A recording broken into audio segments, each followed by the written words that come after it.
So let's go over a few of these things and look at really, in a little more technical sense, what faith is. To me, as I say in the subtitle of my podcast, it's practical theology. It is practical. It is not a nebulous thing out in the air somewhere, like I believe belief is, in a sense. Belief is a great starting point, but it's not enough. It's the first step toward having faith. It is not the following. I read this online, and I was really disappointed when I saw this. But this is one pastor, I'm sure a good guy, but this is something where it is so misleading to people, and it's going to weaken your testimony and weaken your faith in God if you follow this. But I'm going to read this to you so you know what it's not. He says, faith and trust. This is all about trust. Faith and trust are two entirely different things.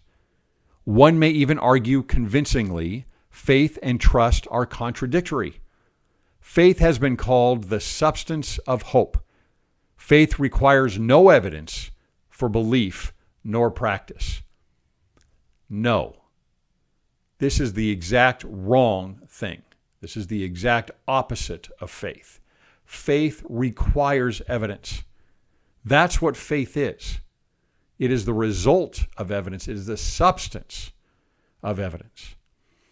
Otherwise, it's just what we would call blind faith, which is just a belief. It's just saying, I believe in this, I believe in that. It's not faith.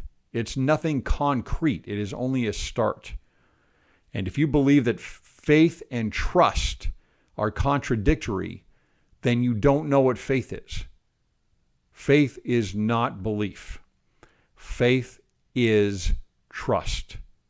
And if you think of it in those terms, faith is trust, then you'll have a better understanding of what faith is. How do you build trust?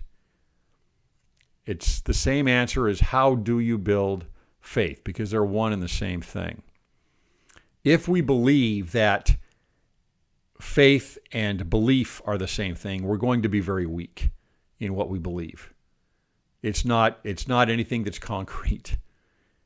It just doesn't work. You're going to have doubts because facts and fiction are encroaching in on your belief.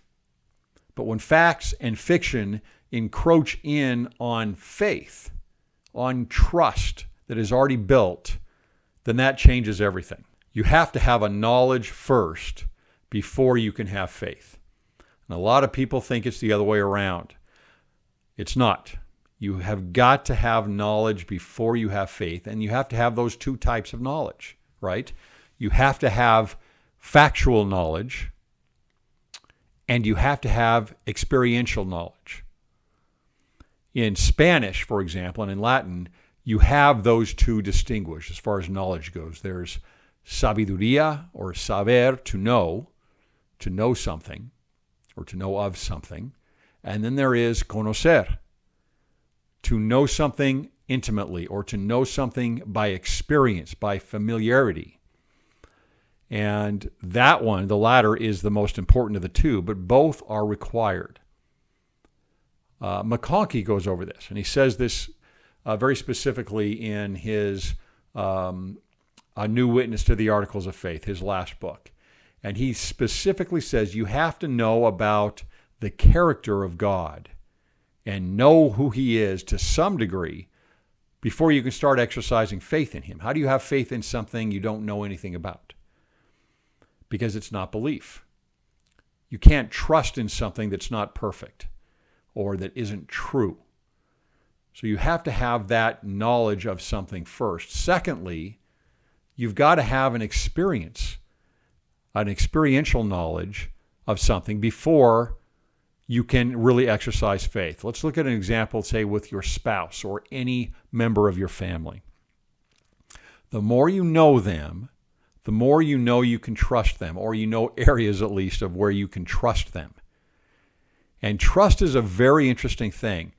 It's very common for philosophers to talk about suffering being the greatest reality, We know there is reality because there is suffering. And when people are closest to suffering, they are closest to reality. And I think that's true, but I think it's limited. I think that you also need to look at faith. Faith is one of those principles that you cannot fake. Think about it. Think about somebody you know well. Think about people you trust and people you don't trust. And think about why. And think about what it's taken for you to get to that point in that relationship where you have that trust. You have faith in them. Faith is something you rely on. And why do you rely on it? Because you've had experience with it, or with that person, or with that principle. And you know it works. You know that it works, so you can trust in it, and you can rely on it.